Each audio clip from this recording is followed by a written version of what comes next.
So good morning. We are back to the study of the book Liberation. We haven't finished chapter 17 last month, so it's just a couple of pages we're going to finish today. Soraya, are you going to read for us? Yes. Yes. Okay, so just before I start reading, let me get a very quick recap of what is happening in this chapter. It's been a month already. And if you have a memory as good as mine, you'll remember much of what happened. So I know this chapter. So this chapter 17, if you recall, based on chapter 15, Gubbio was finally able to bring Margarita and Gabriel, their husband, to a real spiritist center.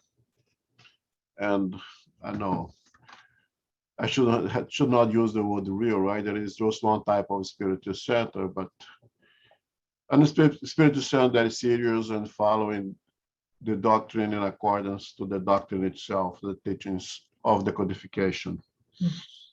And then there was a work of, we could call it this obsession, in which Margarita was finally freed of all the spirits that were in the house tormenting her. And most of them was done by educating them, enlightening them, give them love, provide them the assistance that they need so they could recognize the power of love, the power of light above everything else.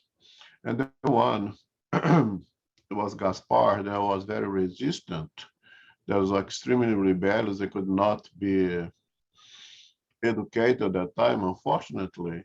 He was separated in that leadership meeting from Margarita, and he was taken to a place where he would receive the treatment that he could. For those who had participated in our spiritist meeting, we have those cases in the spirits that are very resistant and completely closed to everything that is being offered, and the only alternative is to allow them to go to a deep sleep and receive a therapeutic sleep, so to say. And that's what happened to that spirit Gaspar. And Margarita finally felt better after many years, felt completely free and light, and the house was transformed. The following chapter was a chapter that dealt with one particular medium in that spiritist center, that Sidonio was the mentor of that work. And they worked with one specific case of a medium whose husband was being somewhat obsessed to redirect that work, that good worker, that medium that was doing the work of helping people. And then we come to this chapter 17, in which basically Margarita's house was transformed in a place of light. Now, the chapter is called Fraternal Assistance, and is very appropriate because that house, for the time that Gubbio was there and other work having been done, having completely transformed, was a place of light. And Gubbio inspired the incarnated inhabitants of this house and the workers of this house, the domestic helpers, to bright light the house, to open the windows, to make it look alive, make it look brightful and shiny. And that from the physical part, but also the spiritual part, it was full of light, so much so that it was attracting spirits. Passers-by spirits were seeking some kind of assistance, some kind of help, to go in and ask for assistance in that place. And also very important, workers that have been there, traumatizing Margarita and Gabriel, following orders and commands that come from Gregorio's empire, when they see that a big man like Saldanha, a big man like Leoncio had been converted, so to say, to redirect the energies and use it to good, they were empowered by that movement to seek to make a change themselves. So I can only see, because as we always say, most of us are followers, right? Most of us doesn't have that willpower to lead, take decisions and go and swim against the current. But when you see that some people are doing so, it gives us the power, the courage to go and do things. And that's exactly what's happening over there. That many of the workers of Gregorios haven't seen the changes with Leoncio, haven't seen the changes with Saldanha, haven't seen the opportunity to free themselves from the state of slavery or semi-slavery that they lived under Gregorio's power. And they were there lining up, basically, asking for help. So the house had become indeed a house of fraternal assistance. And many cases were shown to us. There was the case, a very interesting case, someone did not read because it's very interesting, of someone who is being suffering because of his own mind creations. And the first question that he asked Andre Luiz is, what is thought? And there is a big, long, that we cannot go over through here now, on discussion of thought, which is a very beautiful one, and I advise anyone to read it again if they did not read yet. And so they helped many people. They, this particular experience being suffered by his own creation, from his own creation, was actually helped by Leoncio. And Leoncio, remember, Leoncio was the hypnotizer of Margarita. He's the one who was directly in charge of providing her harmful, difficult energies and remove all the good energies from her. And once we converted towards good, Gubbio asked him to go and use the same kind of of therapy now to help that spirit that's suffering. And he was shocked. Me, I was the other day here just trying to kill someone, and we asked me to use my same energies to help someone. And we learned the last that we already know. The energy is a matter of redirecting it in accordance to our intentions, in accordance to what is our objective. And Leonce was shocked, but he was able to help. He was able to calm down that spirit in great need. And now we're going to see one more case or so of the people being helped in that house, that again, if you've been completely transformed from the material and from the spiritual part of it, from a place of darkness to a place of light. Okay. Okay, we begin. The crowd was growing by the hour, however.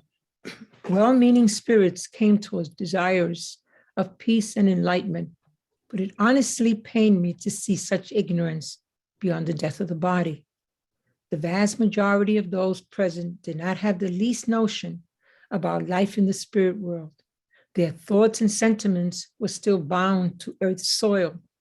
Anguished and disheartened, they were still connected to their old interests and passions. Gubbio was animate as he issued his final instructions. That night would signal the end of our stay at Margarita's home, and we had to prepare all the knowledge-starved spirits who were coming to us for the prayer service that he had planned. They ought not attend without having been advised of their new obligations and hopes. Consequently, I took part in conversations, giving explanations as best I could. At dusk, Conformity and contentment reigned supreme on all faces.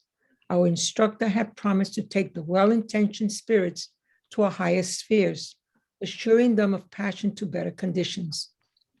Sweet joy shone in everyone's eyes. In the exaltation of the faith and trust that dominated us, a kindly woman asked for my permission to sing a gospel hymn, to which I happily agreed. It was wonderful to hear the beauty of the melody unleashed in notes of marvelous enchantment. Joyful and comforted by the expression of service she offered us, my eyes were moist with tears.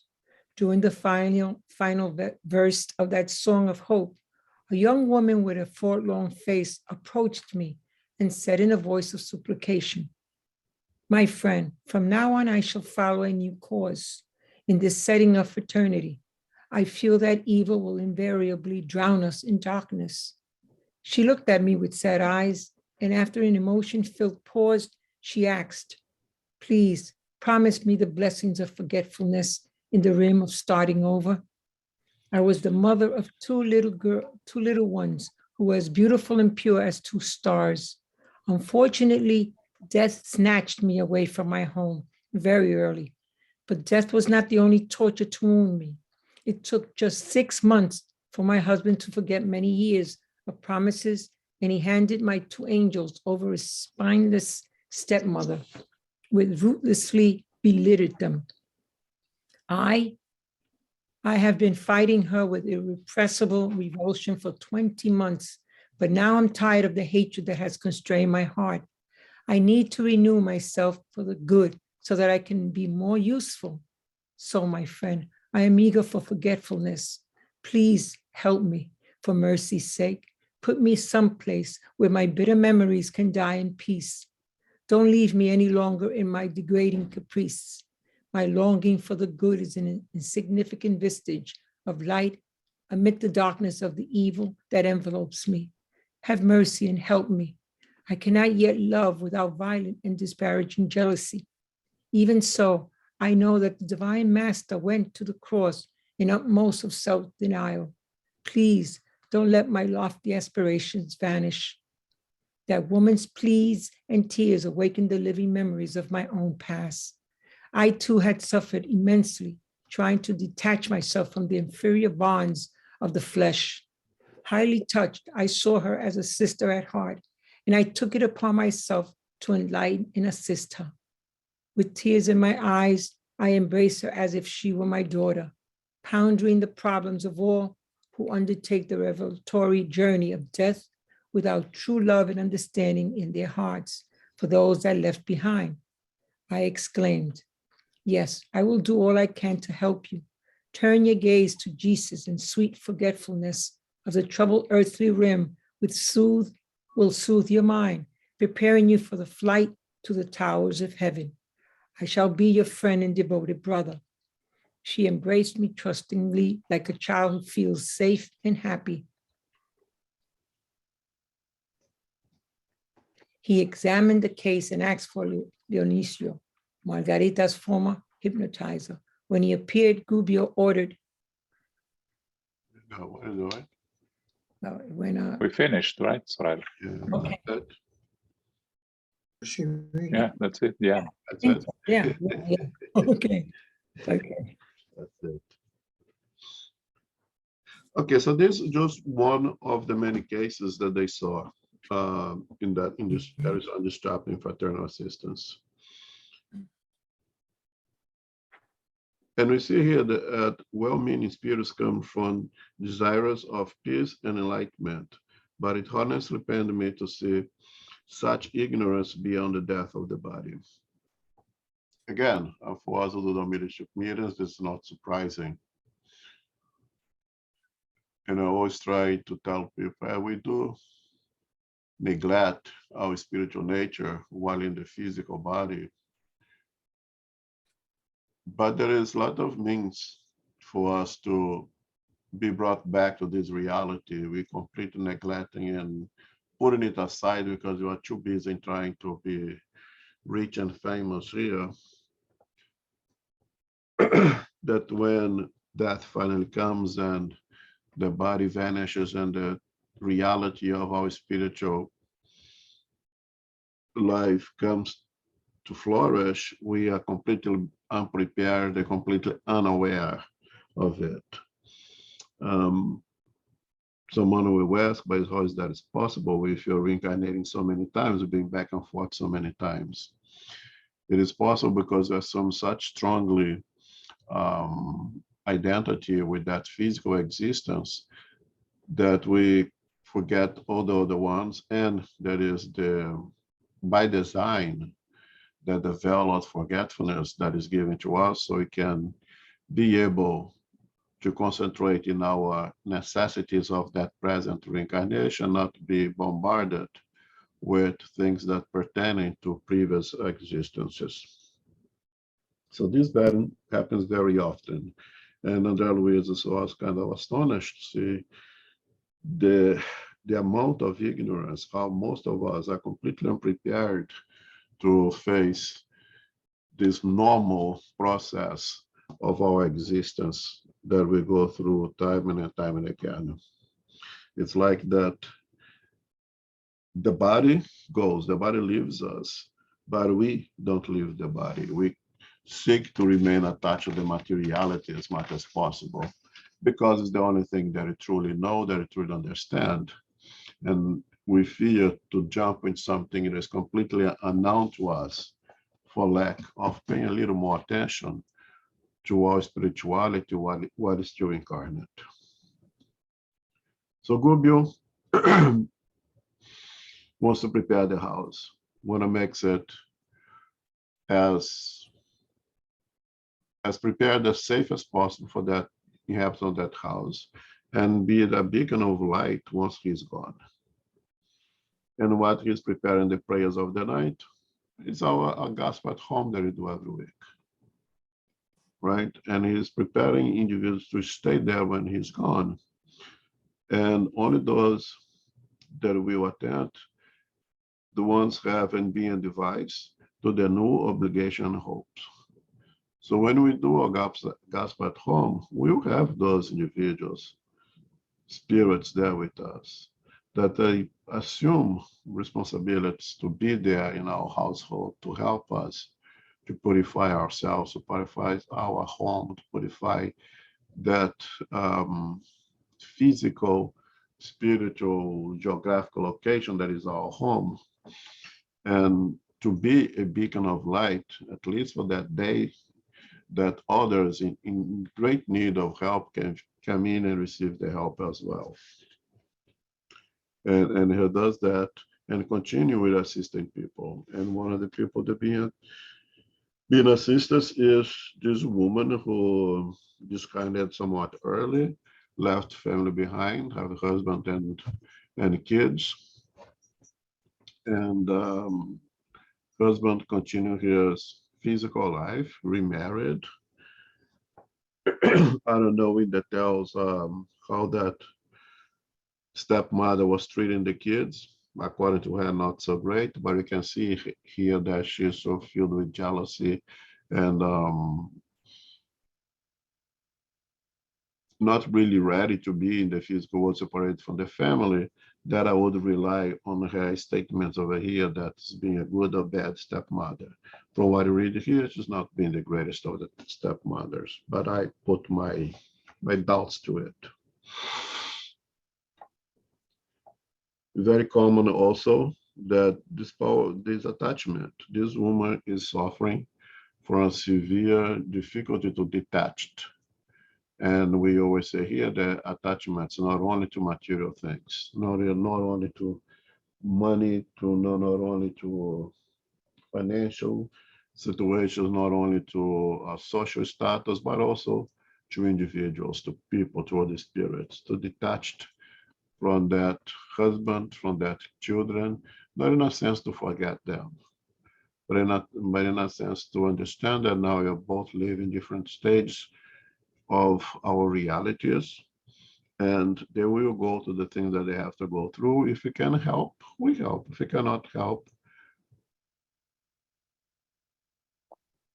we do our prayer to them the best way we can. And if we cannot help ourselves, let's stay away from them for as long as we are too weak to be helpful, because we start being stressful to them.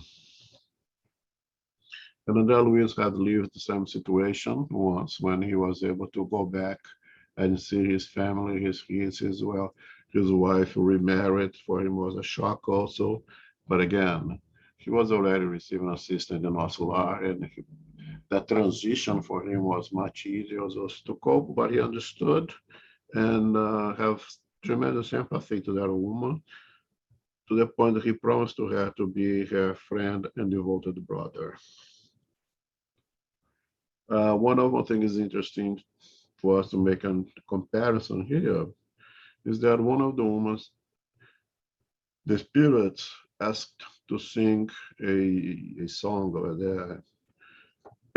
I made a religious song, and that was very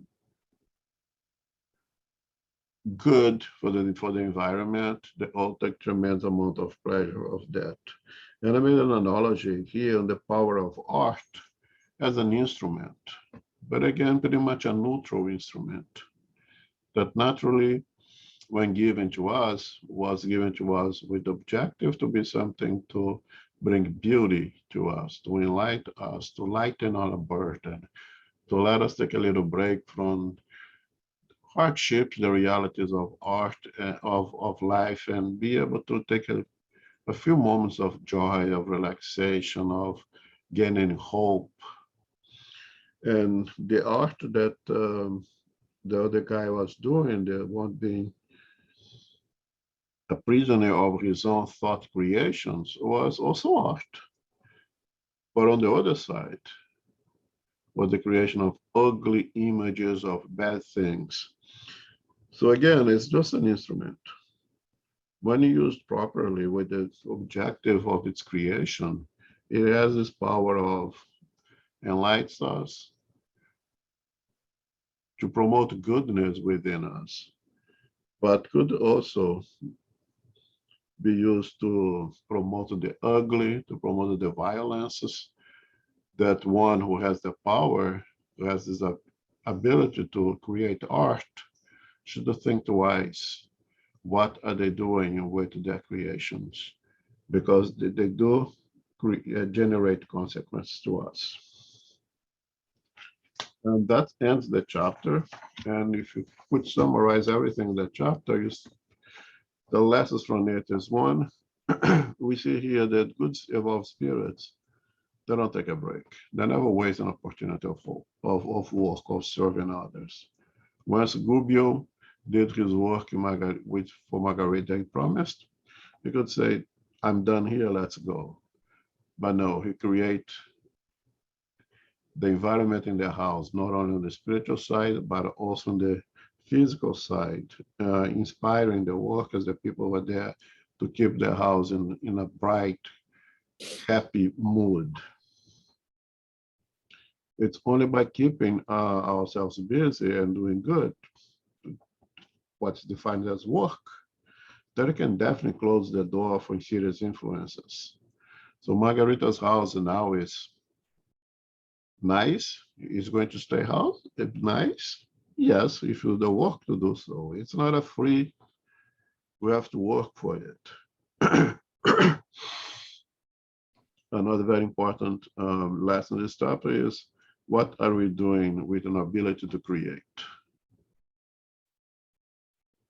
I just thought on that for the artist, but even for us, being optimistic versus being pessimist, seeking to enlighten ourselves with things that are bright and hopeful, or diving ourselves in things of lower qualities. And that applies for us incarnate as well as discarnate, because both of us are creating and thinking all the time. Another lesson, when it's done in good faith and with trust, the day of the gospel, that we do the gospel at home, the houses will be filled with assistance, and is indeed a beacon of light that will attract all of those were unable to receive some kind of assistance. And that, I think, closed the chapter. Any questions, comments? Yeah, I think one thing important on this case of this mother, right? It's a spirit that is probably maybe obsessing the stepmother, obsessing the family, or at least influencing or disturbing the family, right? But it's not out of evil intention. It's out of lack of knowledge and inferior sentiment, but not evil sentiment. So the repair is much easier. She's not creating serious consequences for her because it's not something that she's been doing intentionally in the sense of trying to cause harm. It's more of a reaction to her inferior emotions, right? So it's an easier case, and it's important for us to understand the difference between being guilty of intentionally causing harm to someone and unintentionally causing harm to someone, right? Everything is in the intention. Everything is in the knowledge. That's a combination that will make us find ourselves where we are in the spiritual world. So I think it's important here to stress this, because you see how apparently how easy she converted, right? She changed her mind. So again, go back to Leoncio. It's just a change of the direction, right? Yeah, and I think that at least unconscious, she understands that because she keeps asking for forgetfulness.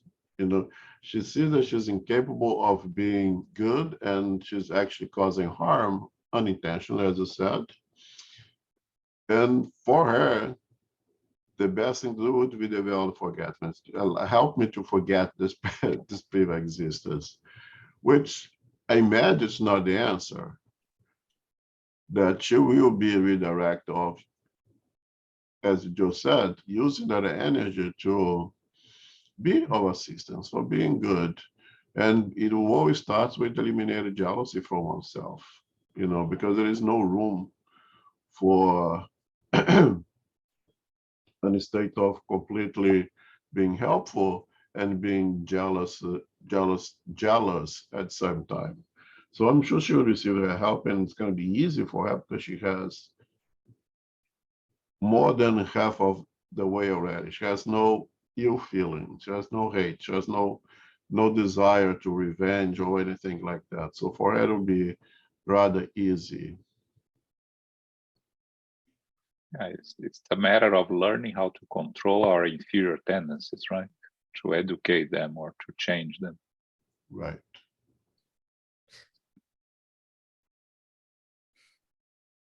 Okay.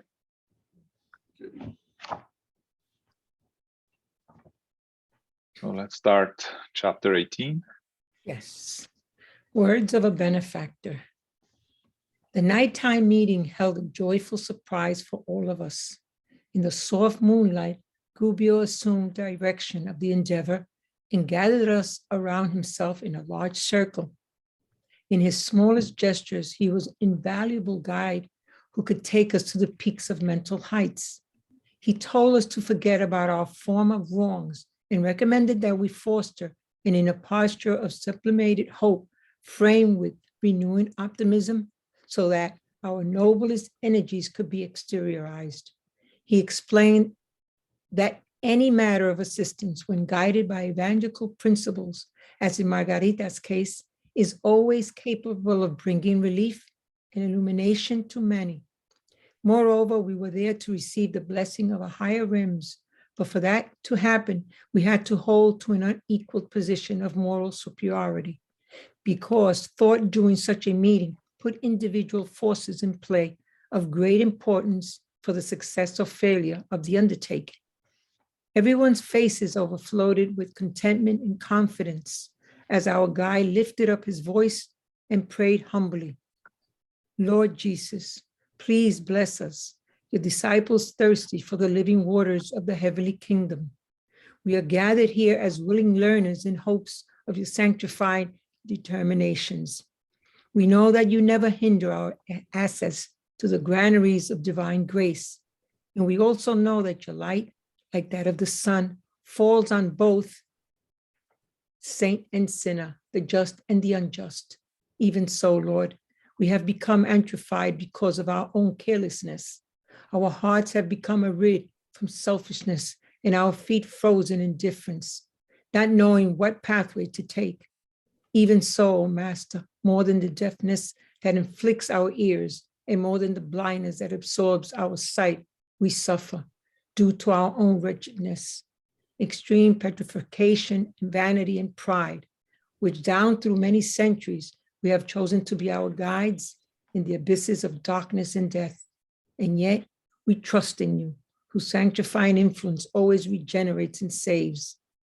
Powerful friend, you who use fiery lava to open the bosom of the earth according to the will of the Supreme Father, free our spirits from the old prisons of the self, even if it means our having to pass to the volcano of suffering. Do not relegate us to the abysses of the past. Disclose our future and incline our souls to the atmosphere of goodness and self-denial. Within the deep night that we have created for ourselves because we have abused your blessings, we have only the flickering lantern of goodwill, but the winds of our passions may blow it out at any moment. O Lord, deliver us from the evil that we have accumulated in the sanctuary of our own souls. In your mercy, open to us the redemptive pathway that can make us worthy of your divine compassion.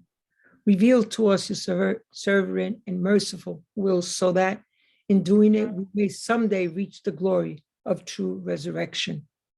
Far from the physical body for the time being, do not let us become like corpses in selfishness and discord. Magnanimously send us the messengers of your infinite goodness so that we may abandon the sepulture of our old illusions. The supreme tears of our guide received an immediate answer from heaven because a venerable rain of diamond-like rays began to fall on him from on high, as if some mysterious and invisible power had released a divine torrent of light on our behalf. Gubbio had finished praying, but the sublime sight elicited tears of indescribable emotion from all.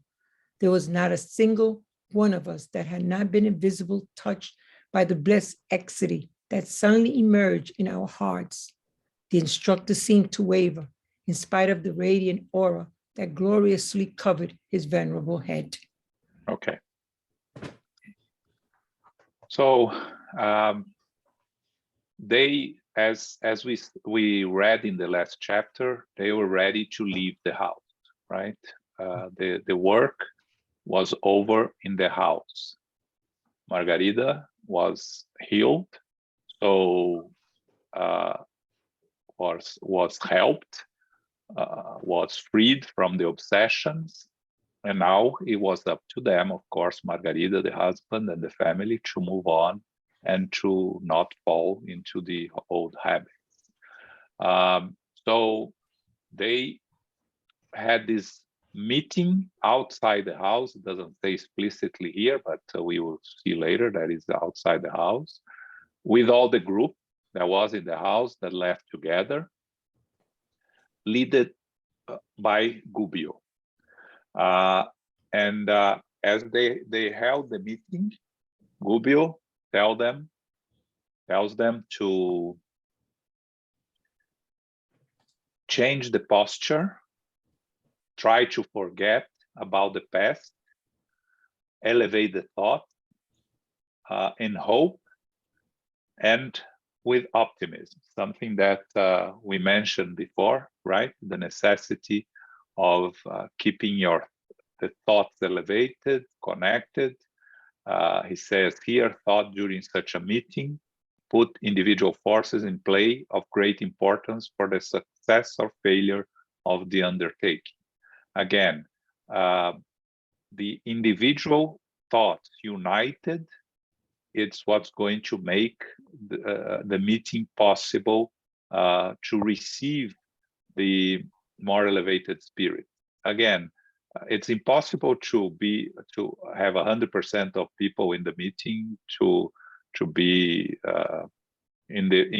concentrated and united. But if you have the majority, that's what matters, because the minority is taking care of the spirits who are responsible for the meeting to isolate themselves for not to cause harm to the general assembly. And of course, it will be on each individual, the responsibility of their own thoughts. So he comes out with this beautiful prayer, asking for guidance and asking for protection against our inferior tendencies, trying to elevate ourselves above our old habits and inferior tendencies, to free ourselves from our past, to help us move forward. And when he finishes the prayer, he's surrounded by rays of, as they say here, diamond-like rays that fell on him, meaning he truly connected with the superior spirits. But what starts to happen here is a transformation of himself. He sees in the last phrase that he started to waver, despite the red radiant aura that covered his head, meaning he was starting to become an instrument of the spiritual spheres, the more elevated spiritual spheres. And we have a case of mediumship in the spiritual world. He's preparing himself to receive the communication of a more elevated spirit. And in this case, as we're going to see soon, the benefactor Matilde, Gregorio's mother. Okay? Mm-hmm. Comments, questions here? Yeah, I think one good comment is the suggestion of Gubbio to us, really, to not be so concerned with our past, forget about your past. And especially that crowd that was over there, when individuals seeking help, and we see by each one of them, they always refer to a sense of guilty, basically, of what they have done. And what Gubbio is suggesting is, don't let guilty be a paralyzer, forget it, let's move on. Let's redirect the same energy that you used to make mistake, now you can use for your recovery to move forward. And through the power of prayer, at the moment that he elevates himself to such a high level, he starts to receive those very special energies that he created for himself, or he made himself open to receive, because the way he was able to elevate himself to that prayer. But just a reminder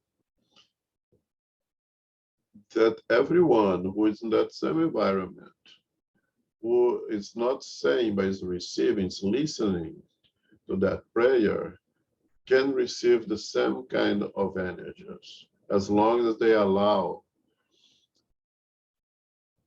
the thoughts of the energies impregnated in that prayer. We receive it as words, we receive it as we hear it, but you allow it that energies be more than just sounds, but energies that affects us. We can elevate ourselves just as equally as the one saying the prayer.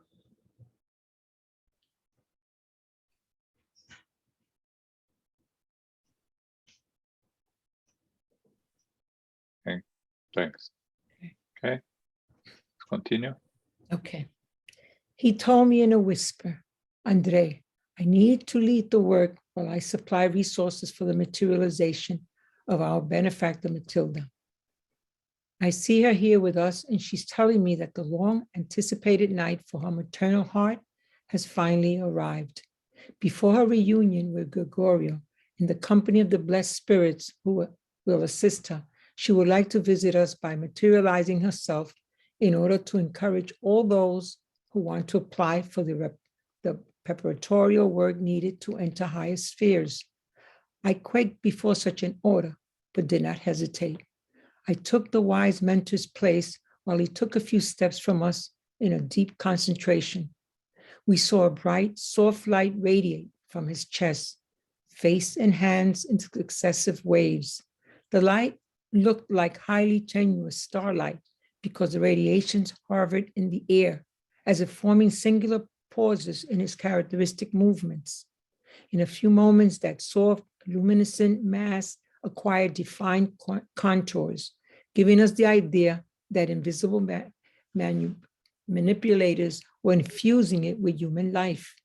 A few minutes later, the venerable and beautiful Matilda appeared before us.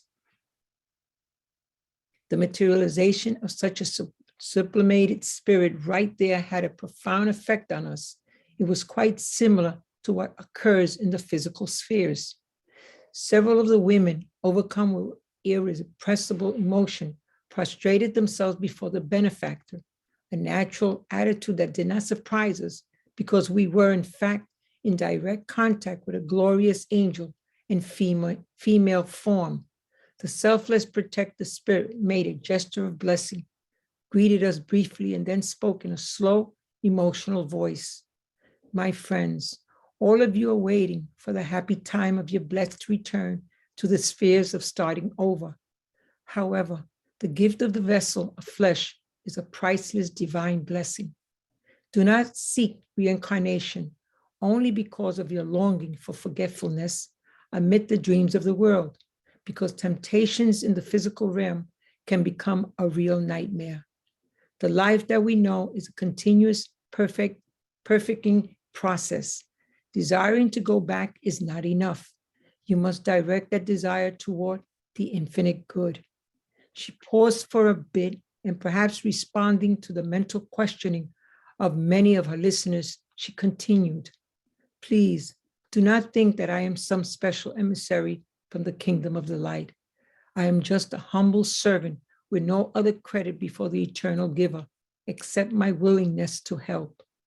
My feet are still marked by a dark past, and my heart is still scared from recent and profound experiences of bitterness that the unending days have not yet managed to erase.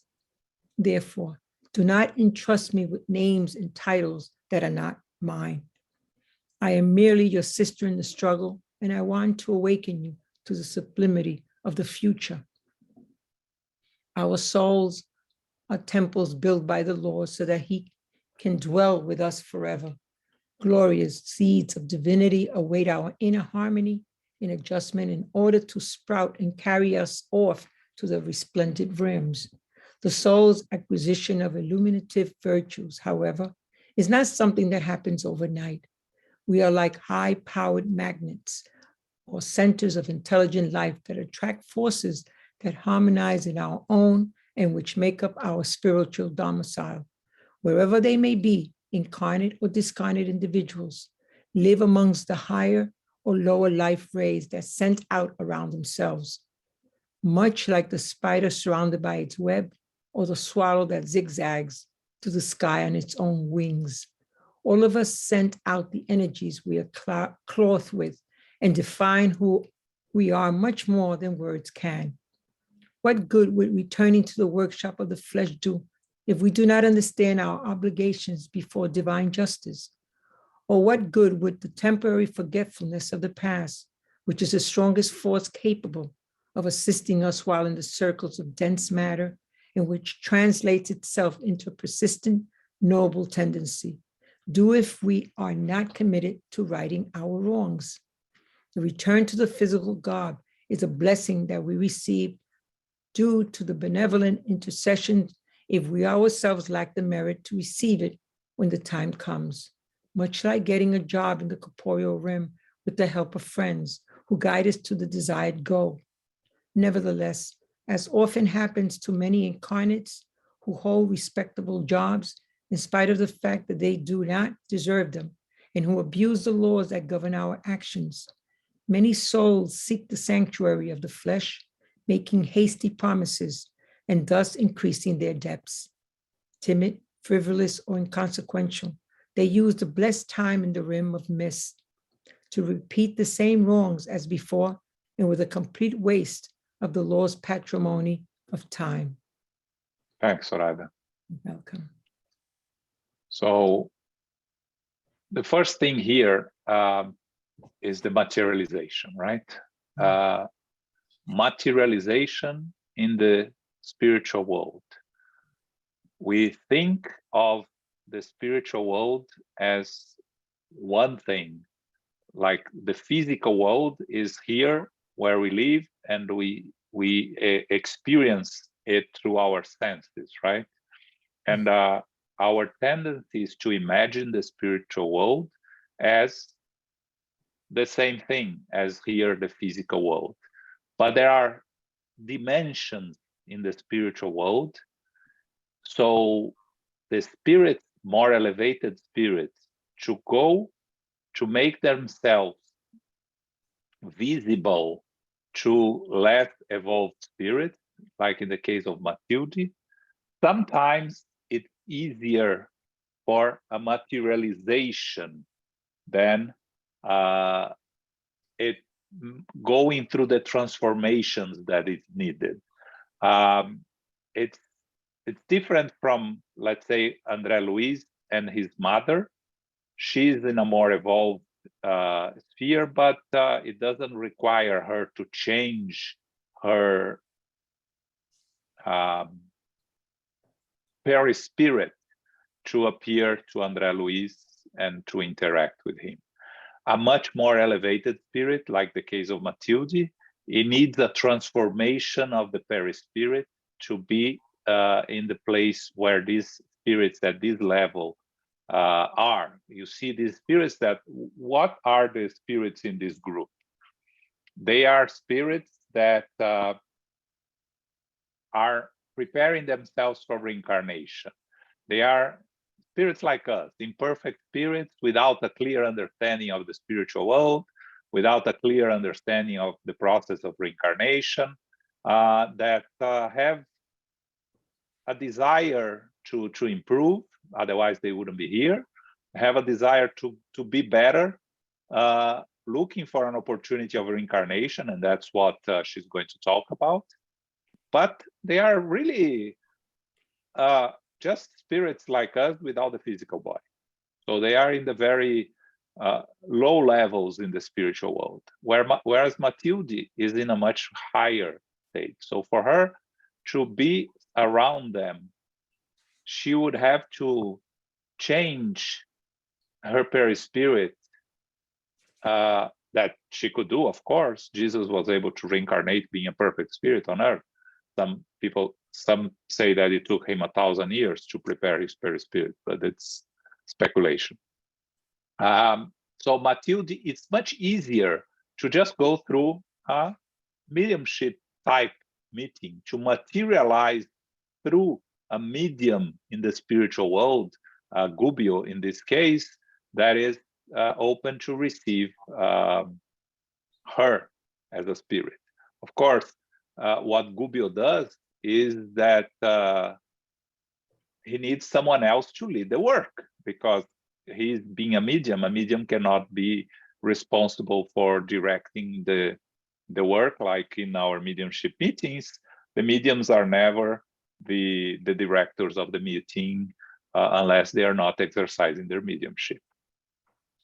So Andre Luiz is, of course, afraid of the responsibility, but he has to face the challenge because that's what's required of him. So Gubbio says it's preparing for the reunion of Gregorio. Remember, the whole book we are moving towards the redemption of Gregorio, the leader of the lower zones, of that region of the lower zones they went to, the former Pope, that, as we said, is ready to be rescued.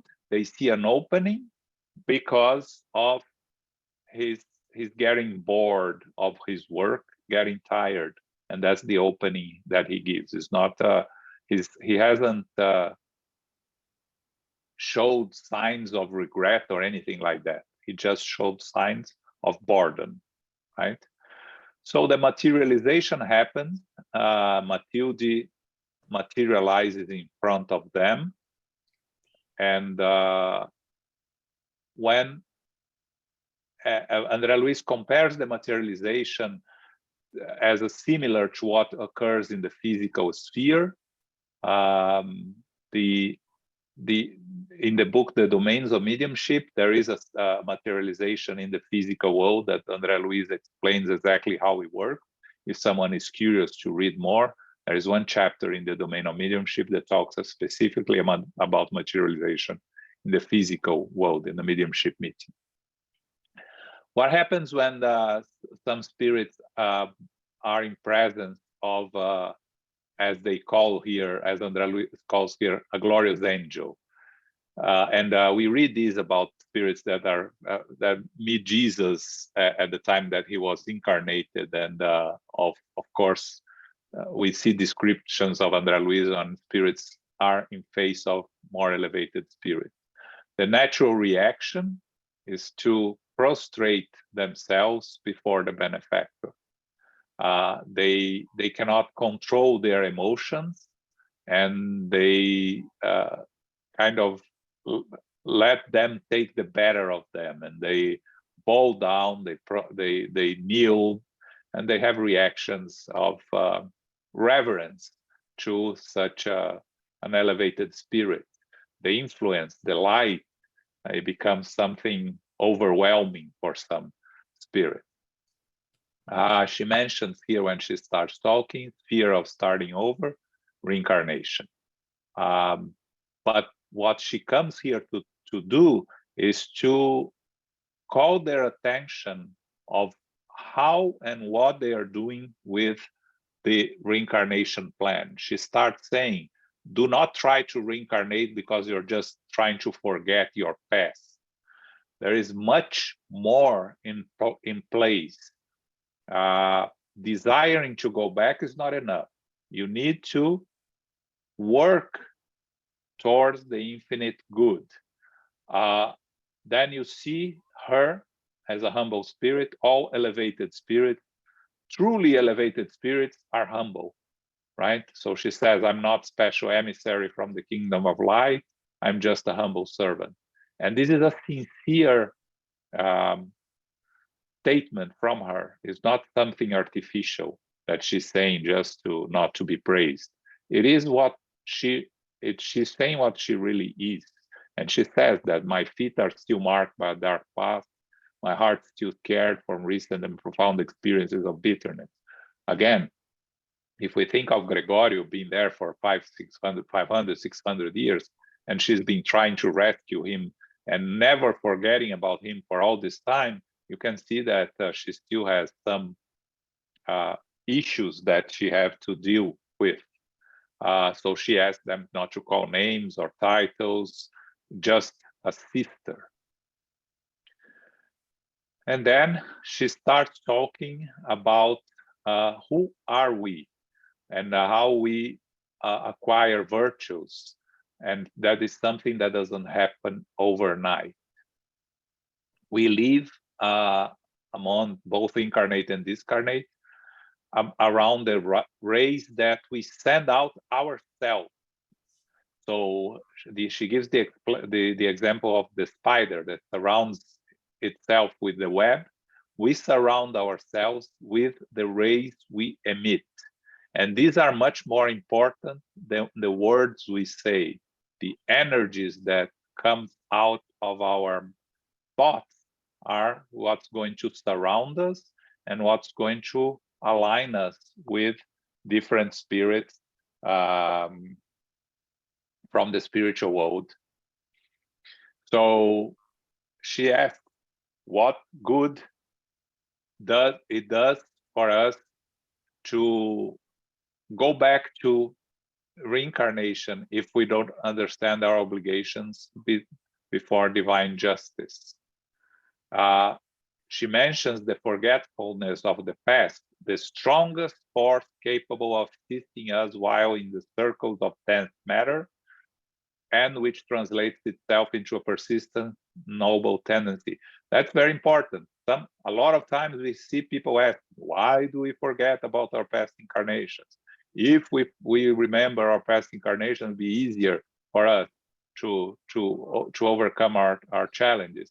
No, she says here very strongly, the strongest force capable of assisting us while in the circles of dense matter. And that the reincarnation is a blessing that we receive due to the intercession that we ourselves lack the merit to receive. You know, like we receive she compares it to a job that we manage to get with the help of friends, but we are not really prepared to deal with our job. So she says that we are timid, frivolous, and inconsequential. And the realm of mist that she uses here is what she calls the incarnation, because our path disappears before us as a mist. So realm of mist is earth. And we end up repeating the same mistake before, and we end up losing the opportunities. So that's a beautiful beginning of the message that Matilde is directing to all those that are in that group preparing that most of them are preparing for their reincarnations. Okay, Elmo, something to add here?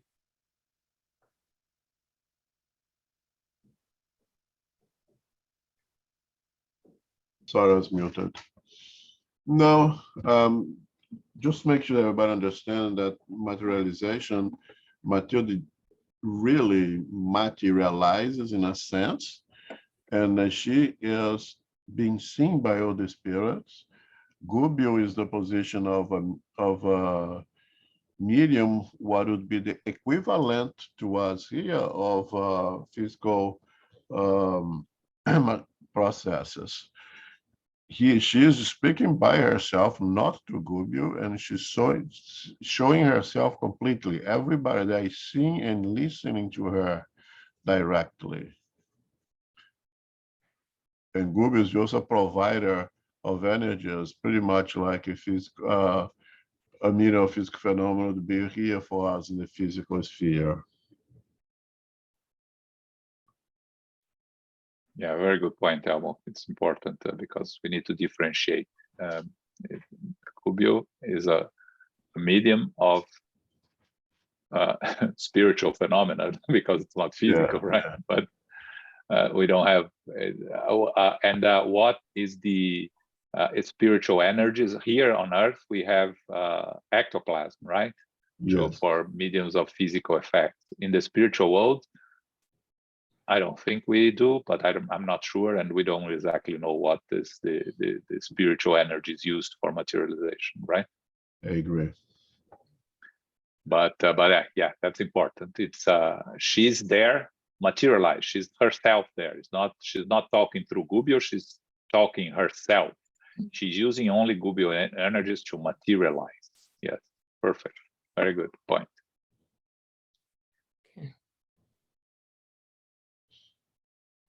Okay, anyone else? Okay, let's continue. Okay.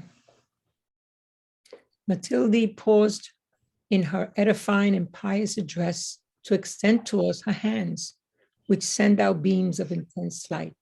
Then she stated maternally, "You pray to return to the protected veil of the flesh in order to undo the unpleasant marks of your perispirit. However, have you saved up enough power to forget the wrongs committed against you? Have you acknowledged your own wrongs to the point of accepting what is required to right now? Have you strengthened your spirit to examine your particular needs without maddening afflictions? Have you learned to serve with the divine Lamb to the point of personal sacrifice on the cross of human incomprehension, annulling your own soul, the corrupted areas of attunement to the powers of darkness? Have you assisted your companions of the evolutionary and saving pathway with the intensity and efficiency that would justify your request for incensory collaboration? What good deeds have you done to merit new resources from heaven? Who can you count on so as to come out victorious in your upcoming experiences? Do you think a farmer can harvest a crop without having planted the seed? Have you stored up enough serenity and understanding in your hearts so that you do not poison yourselves tomorrow on the physical plane under the subtle bombardment of the dingy rays of anger, envy, or jealousy? Are you convinced that no one can be warned by the divine sun without first having opened their heart to the currents of light eternal? Don't you know that you must also work to merit the blessings of the corporeal temple? Which friends have you helped so that you may ask for the love and sacrifice of fatherhood and motherhood on your behalf? Do not deceive yourselves. Only primitive individuals in the untamed spheres of nature are living semi-unconsciously because they are on the edge of the lower kingdoms. They receive reincarnation almost like animals, which perfect their instinct in order to enter the sanctuary of reason later on. For us, however, owners of strong minds who have already lived within hundreds of diverse physical forms and who have already passed through many evolutionary climbs, harming and being harmed, loving and hating, doing right and wrong, redeeming debts and piling up more. Life cannot be regarded as a mere dream, as if reincarnation were a simple process of anesthesia for the soul. So we have to remake ourselves completely, perfecting the vibrational tone of our conscience, broadening it for the supreme good and illuminating it in the renewing light of the divine master, honoring the heavenly gift that have been bestowed upon it. The human mind cannot remain idle like a scaggy bush that produces nothing useful for the economy of the planet, nor must it be like the animal that remains behind an incomplete intelligence. For us, one human lifetime, no matter how humble it may be, is too important an event to be neglected.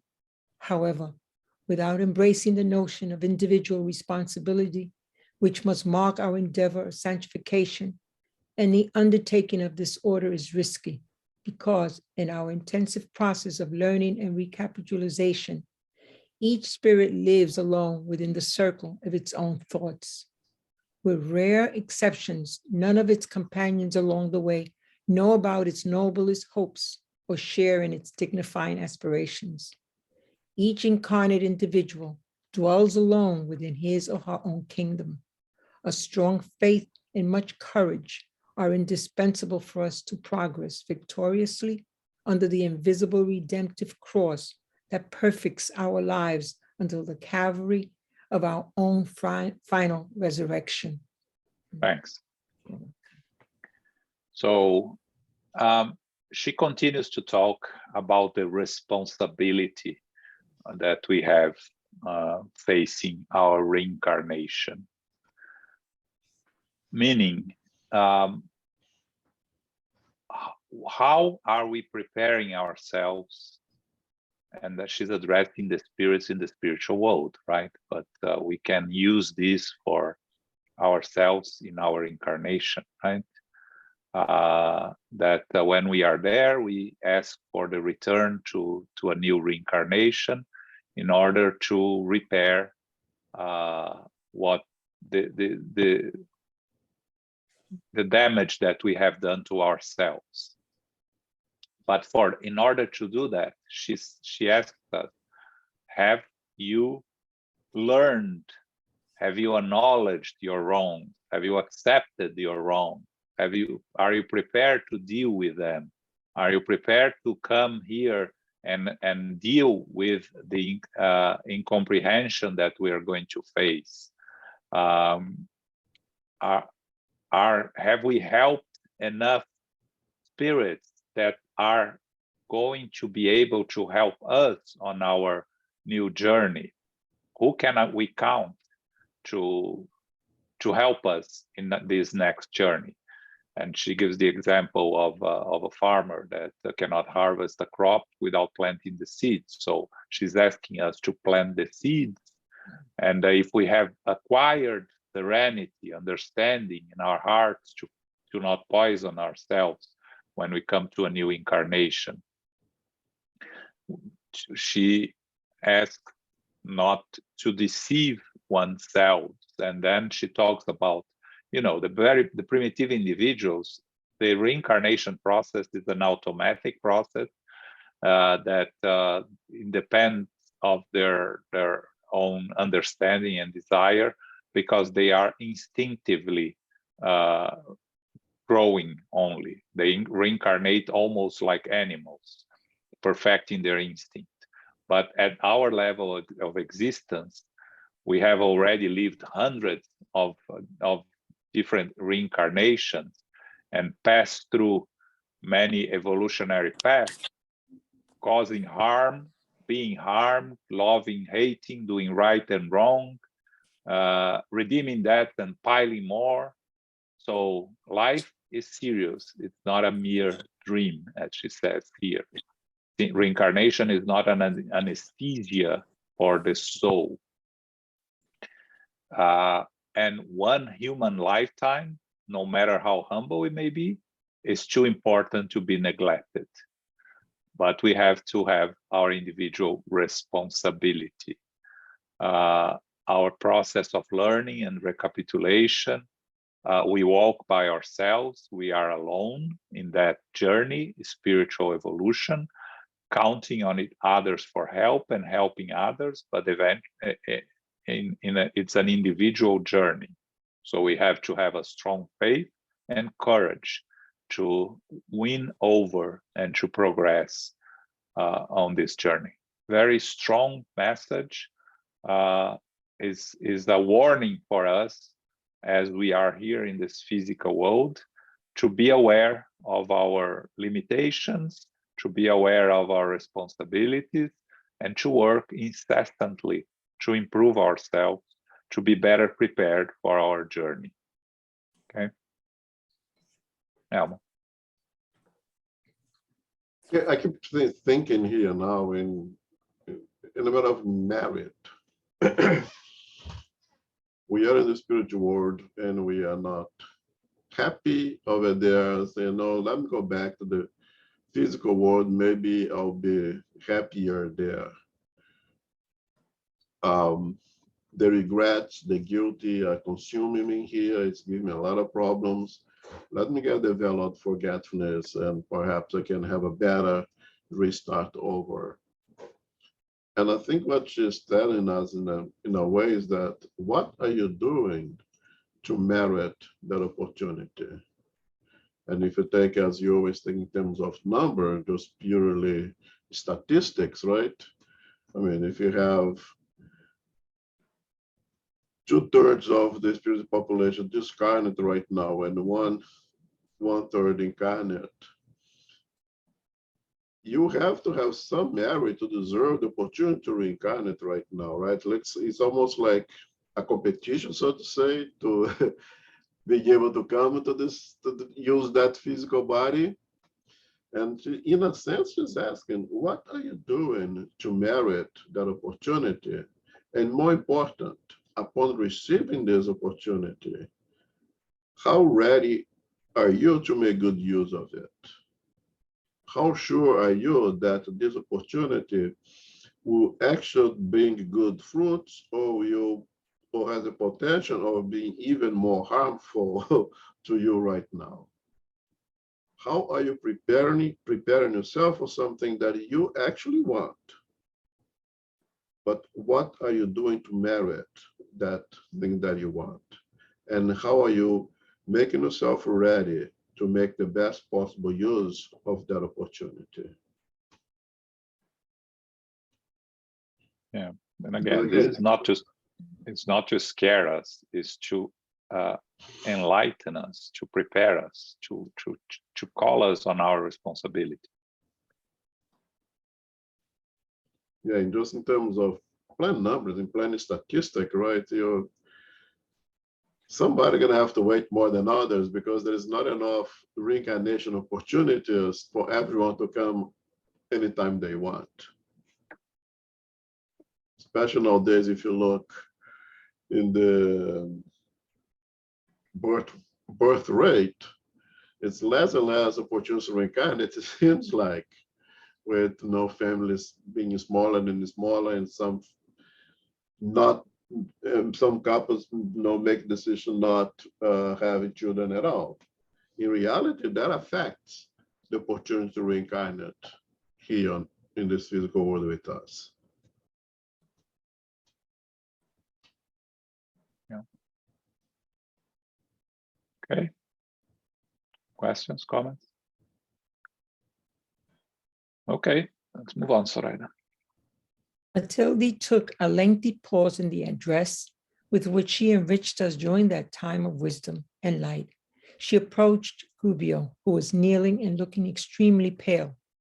She thanked him kindly, and then, as if she wanted to break the spell of solemnity that her presence and had impressed on the gathering, she asked the audience for any comments that might make concerning their cherished plans for the future. Voices of gratitude could be heard. An intense-looking gentleman was the first to speak.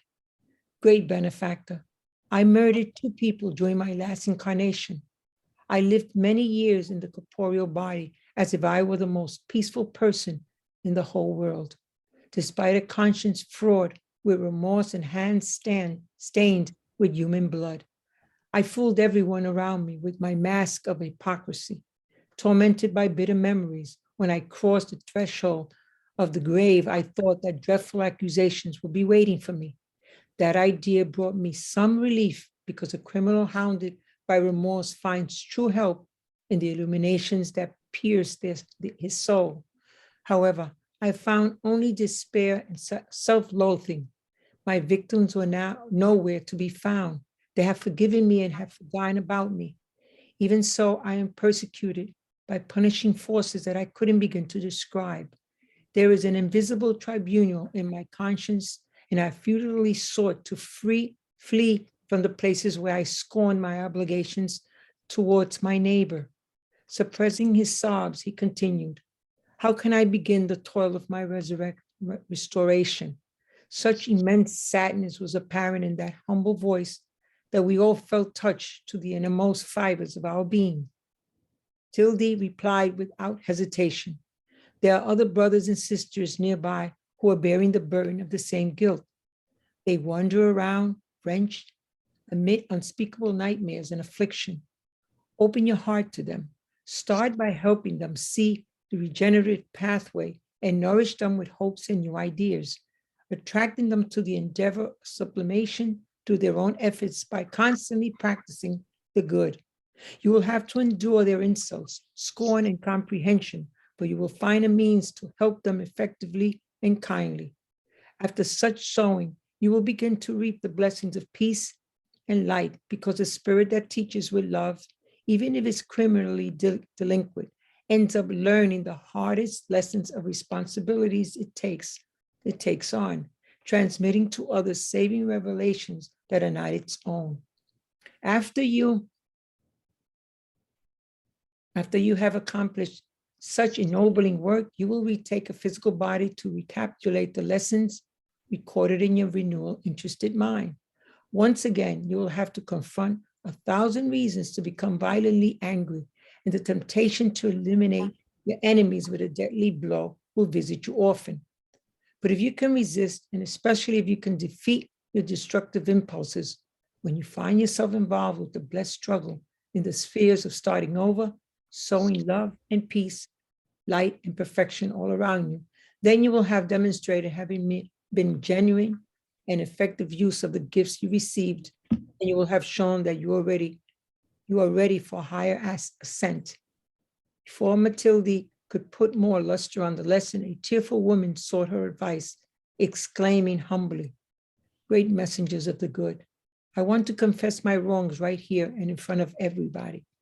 I'm asking you to please show me the way of regeneration. While I was incarnate, I was never punished for my excesses in the abuse of my senses. I had a home but did not honor it. Quickly left, and children whom I deliberately abandoned so I could indulge in the pleasures that youth could offer me. No one in my community had a clue about my moral transgression, but death declared the mask that had kept me hidden from others, and I began to feel a dreadful self-loathing. What can I do for a little peace of mind? How can I express the regret that fills my soul in infinite bitterness? Matilde looked at her compassionately and replied, thousands of brothers and sisters who have shed their physical garb agonize in the next room under the cruel gauntlet of the passions to which they so recklessly chain themselves. You can begin the readjustment of your energies by devoting yourself in the nearby circles to uplifting sufferers of goodwill. By denying yourself, you will pull many spirits from the quagmires of abuse. You will sow new principles and light in their minds, consoling and transforming them on the path of divine harmony.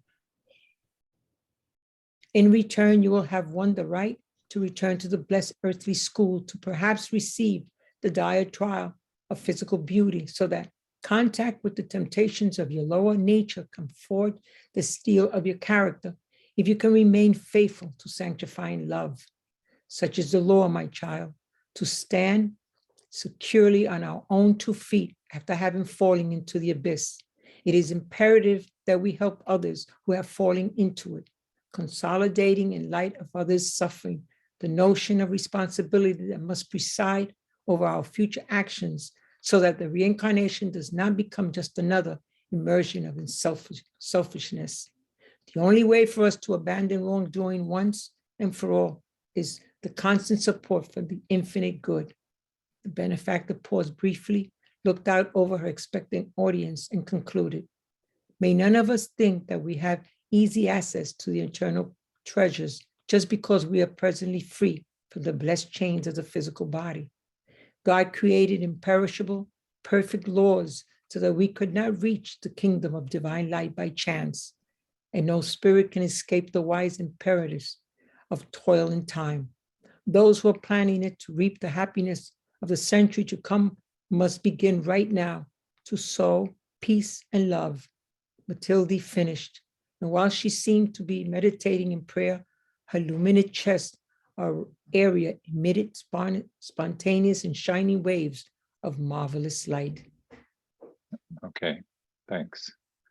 So we have here 2 cases. So she finishes her speech, approaches Gubbio, and then, she asks the audience to speak. So if they have anything to ask, any doubts, like a lecture that we have here sometimes, right? That we have the presenter ask if the audience has some questions, but this is in a much more illuminated and evolved spiritual level. So we see this very interesting case of this man that murdered 2 people and was not punished, was not caught during his incarnation, but the conscience. We carry the conscience and the guilty that eventually will come back to haunt us. But interesting enough, the 2 people that he have murdered, the victims, were nowhere to be found. They have forgiven him and forgotten about him. So he trying to repair with his victims, he cannot find his victims. So what does he do now? Because he's being persecuted by forces that he cannot describe. What are the forces? The guilty conscience, the invisible tribunal in his own conscience that he's trying to flee. So what can he do? And Matilde says, again, the only recipe for us to repair and to evolve is to help others, right? So for him, the repair is to look for brothers and sisters that have the same guilty conscience that he has the same regret that he has, and help them, open his heart to them, helping them see that there is a regenerative pathway, right? Bring them hope. He's going to find incomprehension, he's going to find insults, but if he persists, he will start reaping the blessings of peace and light, because those that teach with love, even if they are delinquent, as she says here, end up learning the hardest lessons of responsibilities. And then after he did the work in the spiritual world, he will be reborn, he will have a new reincarnation where he will once again face the challenges that made him kill 2 people in the previous incarnation. He will have an opportunity to face the same challenges, really to test if he has overcome these inferior tendencies. Again, we can only learn if we have overcome our inferior tendencies, if we are faced with the same situations again and are able to overcome them. That's the reality, you know. That's why we talk when we just study in the Spirit's book, that isolating ourselves from society doesn't help us or society at all, because we are just running away from the problems. We have to face the problems. We have to face our imperfections head on, being challenged on our shortcomings, so we can prove to ourselves, not to anyone else, that we have overcome the imperfections. Then he will receive, when he demonstrates to them, he will be ready for a higher ascent, to move to a more elevated sphere in the spiritual world. And then this woman talks about how she abandoned the husband, the children, and indulged in the earthly pleasures that she had in youth, right? And then she left the physical world with all the regrets of wasting opportunities. And Matilde talks to her, telling her exactly the same thing. Devote yourself in the nearby circles to uplifting sufferers of goodwill. Deny yourself. Why deny yourself? Because she used the incarnation on a selfish journey to find pleasures for herself. So the way that she's going to learn is by denying herself. And by doing that, she will help many spirits. Teach them new principles and new light, console, transform them. And then she will be able also to return to the physical world. But what is going to be the challenge? She's going to have physical beauty, because then the temptations of living again a life of selfishness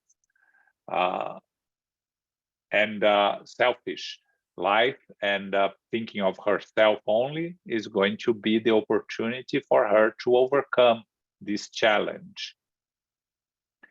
To stand securely on our own 2 feet after having fallen into abyss, it is imperative that we help others that have fallen similarly to us. So we consolidate, in light of other suffering, the responsibility that we must preside over our future actions, so that reincarnation does not become another immersion in selfishness. So she will have the challenge to come with a beautiful physical beauty that is going to attract the same temptations that she fell under in the previous incarnation that you have to overcome. And again, we fail many times in these challenges. We come back to face our challenges and we fail again and again, and we create more responsibilities and karma for ourselves. And then she concludes that the eternal laws are perfect. It gives us the opportunity, the blessed chains of the physical body, but we have to, if we are planning to reap the happiness of the century to come, she said that last century. So in this century, we must begin right now to sow peace and love. So those spirits that are there need to start working to prepare themselves to merit the new reincarnation and to make good use of this new incarnation. Okay, beautiful chapter. Any additional comments, Elmo? No, I agree. It's a short but extremely powerful, beautiful chapter. And I think the case of the man is very typical. And one thing that you kind of expect is that victims of our wrongdoing going to be there waiting for us, and they're going to be the reason. They're going to be our tormentors, and very often that's not the case. The victims move on. They perhaps vibrate at much higher spheres, and we have ourselves to deal with ourselves. We have our conscience that it's the true judge for us. So if whatever we do, expect that those that we have harm are being there to teach us lessons, that may not be the case. The lesson that they have to teach us that they are able to forgive and move on and not be prisoners of their own past. But if we don't take the actions that she's suggesting, using our energy to redirect our energy to do good to others, we remain prisoners of our own past. Yes. And the case of the woman, it reminds me of the missionaries of the light, right? So when they are when Andre Luiz is on the reincarnation institute, and this lady comes and asks the Manassas not to change her physical attributes because she didn't want to come with a beautiful physical body, because that would be a temptation to distract from her obligations. She wants to come with an average physical body, not to attract the attention on either side as a beautiful or ugly physical body, right? An average physical body is the best instrument for us to, average but strong physical body is the best instrument for us to progress. Yep. Okay. All right. So next month, we are very close to the end of the book. We have to start getting prepared for rescuing Gregorio. So we start on chapter 19, an invaluable lesson. Okay. That's going to be the second Sunday of January, because the first Sunday of January is January 1st. We won't have our meeting, as we won't have our meeting on the previous Sunday, which is Christmas Day, right? So 25th and 1st of January, we won't have our regular meeting. We also won't have our regular study of the Spirit's book. Between Christmas and New Year's, on that Thursday will be closed also. So we close between Christmas and New Year's. Okay. Next Sunday, we'll be studying the Gospel according to Spiritism. Carol, can you do our final prayer? Sure. Thank you, John. Thank you, Elmo. Thank you, everyone. Infinite Creator and Supreme Intelligence, we give thanks for being together again as brothers and sisters for our studies of the book Liberation. We give thanks for a better understanding of the compassionate work of the high order spirits and their interaction, guidance, and prayers with difficult discarnate spirits. Spirits need to work toward their next reincarnation process through strong preparation, recapitulation, and actions that merit the best possible use of a future physical opportunity. We give thanks to our spiritual benefactors, the good spirits, the protector spirits for guiding us, for inspiring us, not only today, but every day. May we receive the love, light, and peace of Christ within our hearts, within our minds, and in our daily endeavors. We pray for SGNY, and we pray for our teachers, our directors, the mediums, the workers, and all of our family members, and those who connect with us via Zoom. We pray for world peace, and we pray for all suffering spirits in each realm, in every realm, everywhere. As we close our meeting today, we ask for safety and protection as we go forth and return to our family, friends, loved ones, and coworkers. As we go forth, we remind ourselves to go forward as beacons of light, of love, and of peace, and indeed charity. So be it.